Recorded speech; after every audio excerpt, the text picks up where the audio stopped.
Hi everyone, You better work, bitch. hello, welcome to Freddie's reading a book. This is our first episode. Yeah, okay. First of many, I hope. This story is called The Secret Adversary. This is the prologue. Is it in Latin? No. No interruptions. That It was was an 2 interruption PM. in itself. Bro, do you know, you saying that is also an interruption. Anyways. This needs to stop falling. It was 2 PM on the afternoon on May 7th, 1950. The Lusitania, can't say the word, had been struck by 2 torpedoes in succession and was sinking rapidly. While the boats were being launched with all possible speed, the women and children were being lined up, awaiting their turn. Some still clung desperately to their husbands and fathers. Others clutched their children closely to their breasts. One girl stood alone, slightly apart from the rest. She was quite young, not more than 18. She did not seem afraid, and her grave, steadfast eyes looked straight ahead. "I beg your pardon." A man's voice beside her made her start and turn. She had noticed the speaker more than once amongst the first-class passengers. There had been a hint of mystery about him which had appealed to her imagination. He spoke to no one. If anyone spoke to him, he was quick to rebuff the overture. Also, he had a nervous way of looking over his shoulder with a swift, suspicious glance.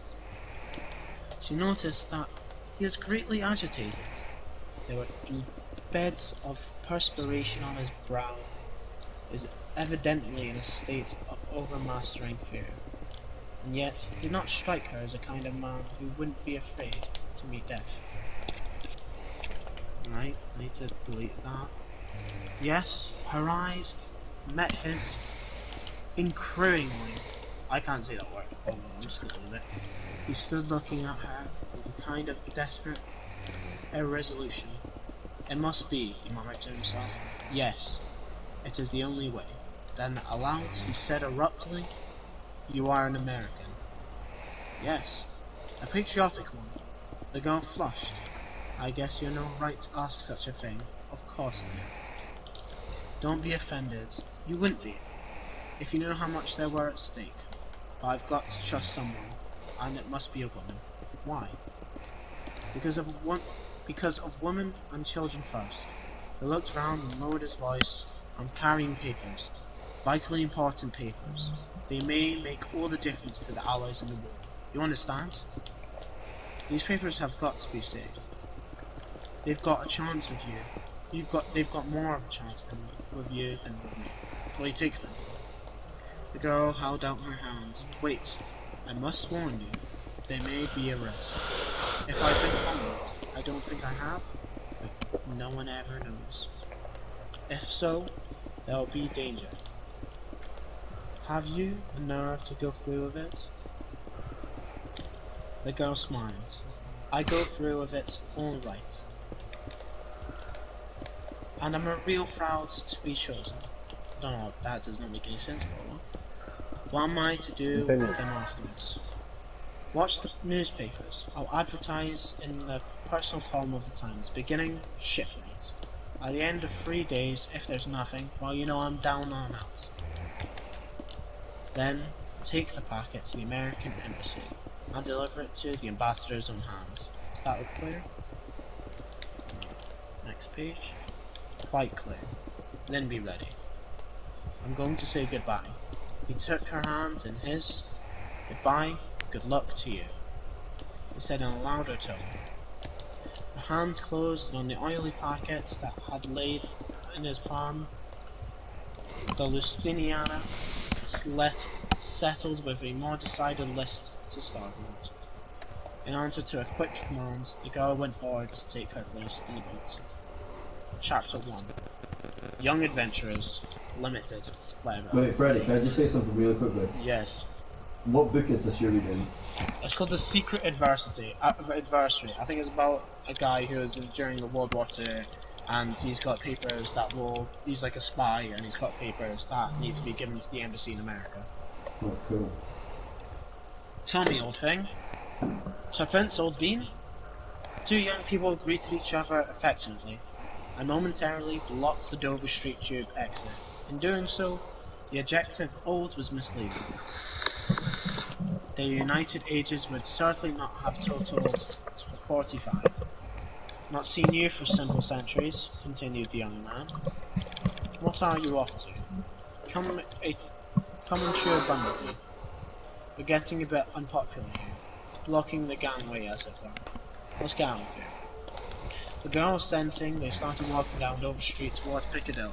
Well, this isn't London. Now then, said Tommy, where shall we go? The very faint anxiety which underlay his tone did not escape the astute ears of Miss Prudence Cowell, known to her friends, intimate friends, for some mysterious reason as Twopence. She pounced at once. Tommy, you're stony. Not a bit of it, declared Tommy, unconvincingly, rolling in cash. You always were a shocking liar, said Twopence, severely. Though you did not once persuade Sister Greenback that the doctor had ordered you beer as a tonic. You have forgotten to write it on the chart. Do you remember? Tommy chuckled. I should think I did. Wasn't the old cat in a rage when she found out? Not that she had a bad sort, really. Old Mother Greenbank. Good old hospital. The mob's like everything else, I suppose. Twopence sighed. Yes, you too. Tommy nodded. 2 months ago. Gratuitary, hinted Twopence. Spence. Oh, Tommy. No odd thing. Nothing riotous dissipation. No such luck. The cost of living ordinary plain, or garden living nowadays is, I assure you, if you do not know. My dear child, interrupted Twopence. There is nothing I do not know about the cost of living. Here we are in alliance, and we will each of us pay for all. That's it. And Twopence led the way upstairs. The place was full, and they wandered about, looking for a table, catching odds and ends of conversation as they did so. And do you know, she sat down and cried when I told her she couldn't have the flat after all. It was simply a bargain. My dear, just like the one Mabel was brought from Paris. Funny scraps one does over here, murmured Tommy. I passed 2 Johnnies in the street today, talking about someone called Jane Finn. Did you ever hear of such a name? At that moment, 2 other ladies rose and collected parcels, and Twopence deftly ensconced herself in one of the vacant seats. Tommy ordered tea and buns. Thomas ordered tea and buttered toast. And mind the tea comes in separate teapots, she added severely. Tommy sat down opposite her.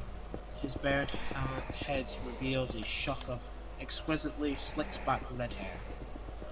His face was pleasantly ugly. Nondescript, yet unmistakably the face of a gentleman and a sportsman. His round suit was well cut, but perilously near the end of its tether. They were essentially modern-looking couple as they sat there. Thomas had no claim to beauty, but there was a character and charm in the elfin lines of his little face. With its determined chin and large, wide grey eyes, they looked mistily out of understreet. Black brows. She wore a small, bright green toque over her black bob's hair, and her extremely short, rather shabby skirt revealed a pair of uncommonly dainty ankles. Short skirt? Oh, God forbid she shows some ankles. Bloody hell. God forbid, I know. Yeah, I know. Jeez, a what a bad short mountain skirt. Shows range. her ankles. No I can't be premarital bothered reading sex. more. Okay, I literally can't be bothered.